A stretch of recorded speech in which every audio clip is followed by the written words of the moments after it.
Hello friends, welcome to Tamil Nadu Foodies.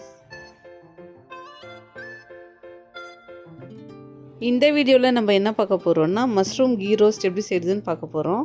வாங்க வீடியோக்குள்ளே போகலாம். நம்ம ஸ்டவ்வில் வச்சுட்டு அது ஹீட் ஆனதுக்கப்புறம் மிளகு ஒரு டீஸ்பூன் போட்டுக்கலாம், சீரகம் ஒரு டீஸ்பூன் போட்டுக்கலாம், சோம்பு ஒரு டீஸ்பூன் போட்டுக்கலாம், மல்லி ஒரு டீஸ்பூன் போட்டுக்கலாம். இது எல்லாத்தையும் நல்லா நம்ம ஃப்ரை பண்ணி எடுத்துக்கலாம். பாருங்கள், எல்லாத்தையும் ஃப்ரை பண்ணிவிட்டேன். இப்போது ஒரு தட்டில் எடுத்து வச்சுட்டேன். இப்போது அதே கடாயில் நெய் ஒரு டீஸ்பூன் ஊற்றிக்கலாம். ஊற்றிட்டு அது நல்லா காஞ்சதுக்கப்புறம் நம்ம க்ளீன் பண்ணி வச்ச மஷ்ரூமை அதில் போட்டுக்கலாம். அதில் போட்டு அதை நல்லா ஃப்ரை பண்ணி எடுக்கலாம். பாருங்கள், எல்லா மஷ்ரூமே போட்டுட்டேன். இப்போ நான் ஃப்ரை பண்ணி எடுத்துகிட்ருக்கேன். இதே மாதிரி நீங்களும் ஃப்ரை பண்ணுங்கள். வீட்டில் போட்டு நல்லா ஃப்ரை பண்ணி எடுத்துடுங்க. பாருங்கள், நல்லா ஃப்ரை ஆகிடுச்சு. இப்போ நான் அதை ஒரு பிளேட்டில் எடுத்து வச்சுக்கிறேன். அரைக்கிறதுக்கு தேவையான பொருள் பார்க்கலாம். 5 காஞ்ச மிளகாவை நல்லா ஊற வச்சு எடுத்து வச்சுருக்கேன். அதை மிக்ஸி ஜாரில் போட்டுக்கிட்டேன். முந்திரி பருப்பு 5 போட்டுக்கிட்டேன். 4 பல் பூண்டு போட்டுக்கிட்டேன். ஒரு துண்டு இஞ்சி போட்டுட்டு அந்த மிளகு ஜீரகத்தை எல்லாம் அதில் போட்டு ஒரு துண்டு புளியையும் போட்டு நல்லா அரைச்சி எடுத்து வச்சுக்கிறேன். பாருங்கள், எல்லாம் அரைச்சாச்சு. பாருங்கள், ஒரு பேனை ஸ்டவ்வில் வச்சுட்டு அது காஞ்சதுக்கப்புறம் நம்ம நெய் ஊற்றிக்கலாம். 1 டேபிள் ஸ்பூன் நெய்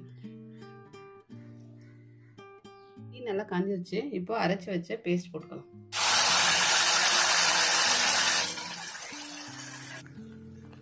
இதை நல்லா கலந்து விட்டுக்கலாம். கொஞ்சமாக தண்ணி ஊற்றிக்கலாம். இது எல்லாத்தையும் நல்லா கலந்து விட்டுக்கலாம். தேவையான அளவு உப்பு போட்டுக்கலாம். அதை கலந்து விட்டுக்கலாம். ஒரு லிட் எடுத்து மூடி போட்டுக்கலாம். கொஞ்சம் நேரம் கொதிக்கட்டும்.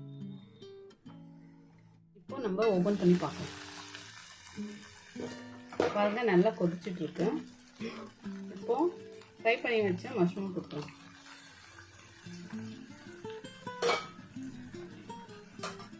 இப்போ நல்லா கலந்து விட்டுக்கலாம்.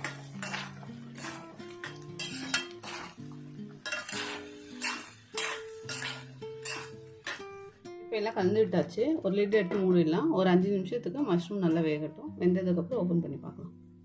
ஓப்பன் பண்ணி பார்த்துடலாம். பாருங்க, எல்லாம் நல்லா வெந்துச்சு. நல்லா ரெடி ஆயிடுச்சு.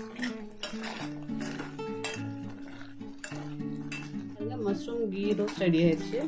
இப்போ நம்ம சர்வ் பண்ணிடலாம். இப்போ மேலே கொத்தமல்லி தழை தூவிடலாம். Mushroom ghee roast ready. வட்டி செஞ்சு பாருங்க. ரொம்ப சூப்பராகவும் சுவையாகவும் இருக்கும்.